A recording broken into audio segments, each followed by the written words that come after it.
Mugamba mutya mwe mwenna abali ku channel yaffe eyitibwa Kyayiti YouTube channel yaffe. Kyembasaba mugende maaso n'ogyegattako kigenda kuba kirungi nnyo. N'ekirala likinga video. Kati waliwo omukyala eyambuuzizza nti ddagala ki lyensobola okuliisa omwami oyo n'abeera nga alowooza ku nze nzekka.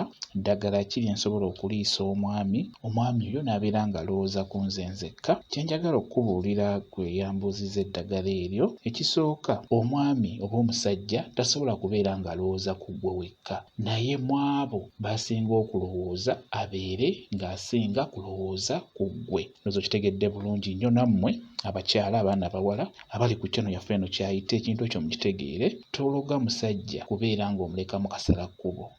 Tokolera musajja ddagala limutuusa kumukuba bwavu kubeera nga buli kaseera ali ku ggwe nedda. Kola eddagala nga mu abo balowooza abeere nga ggwe gw'asinga okulowooza, kale abeere nga akuteekako nnyo ebirowoozo, nga buli kaba agenda okugula nga naawe mu abo bagenda okugulira bakyala be naawe abeere nga akuteekako. Bwe kityo bwe kirina okubeera. Bwe mukimanyi, tugambe sobola okuba ng'olina hajji nga musajjawo swaba abatera kubeera n'abakazi abasukka mu omu, abasukka mu babiri, mu basatu. Kati kimanye nti osobola okukola eddagala n'okolera omusajja oyo eddagala mu bakyala be abana b'alina n'abeera nga ye ggwe gw'asinga okwagala. Okitegeera nga gw'asobola okuwa ebisanja n'amanya nti ggwe ewuwo ajja kusulawo ennaku 2, mu balala asuleyo olunaku lumu, oba ewuwo ajja kusulayo ennaku 3, mu bakyala abalala asuleyo olunaku lumu. Ekitegeeza ggwe gy'aba asuze ennaku 2, ekitegeeza ggwe gw'aba asinga okwagala.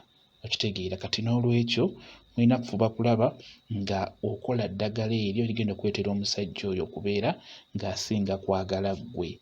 Naye nga tonnakola ddagala, nga tonnaliisa musajja ddagala, kyenkusaba ggwe omukyala, ggwe omwana omuwala, nkusaba nnyo osooke otereeze ebyo ebikola obufumbo.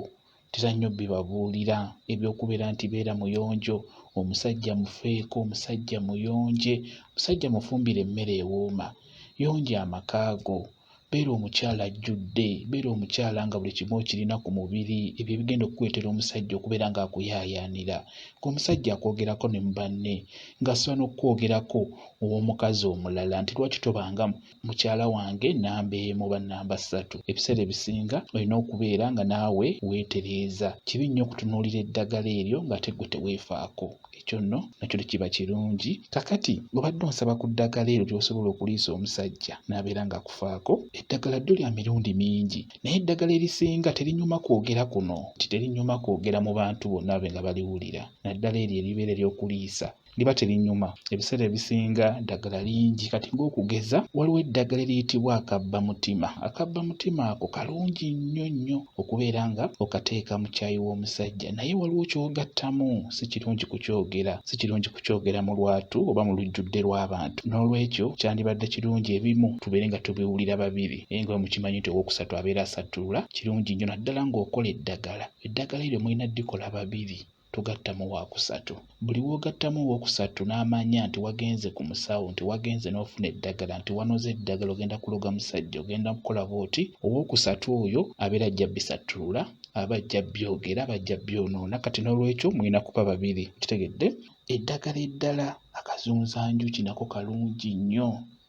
Omusajja obeera omufumbidde caayi w'okumakya, oddira akazunzanjuki ako n'okamulira mu caayi oyo, okamulira mu katini n'okamulira mu caayi oyo. Omusajja ajja kuba akuzungirako buli kaseera. Oyo omusajja gw'olaba nga tanywera ku mulimu, obeera oli awo n'akomawo. Buli kitegeera. Kazunzanjuki mulungi nnyo. Omusajja abeera ajja kukuzungirako nawe kennyini otuuke n'omumwetamwa. Eddagala eddala amaduudu nago malungi. Ekimuli ky'amaduudu ekyo nakibabulira n'okibabuulira. Ekimuli ekyo okikaza bulungi, omala okikaza okikolemu ensaano. Omala okukolamu ensaano, ddira ensaano eyo katini nnyo. Osobola okukateeka mu caayi, osobola okukateeka mu enva z'omwami yekka. Kati ensaano eyo ey'ekimuli ky'amaduudu, singa obaire omaze obbikaza bulungi n'obikolamu ensaano eyo ogiteekamu olaamiriza.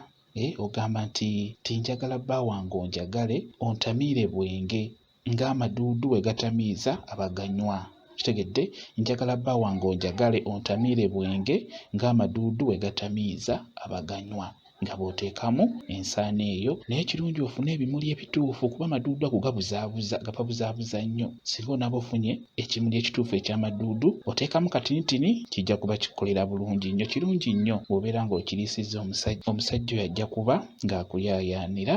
Bwe kityo bwe kiri. Kambayo WhatsApp namba yange osobola okumbuuza ky'otategedde oba ky'oyagala okumanya, nja kuba nnyongera okunnyonnyola. WhatsApp namba yange eri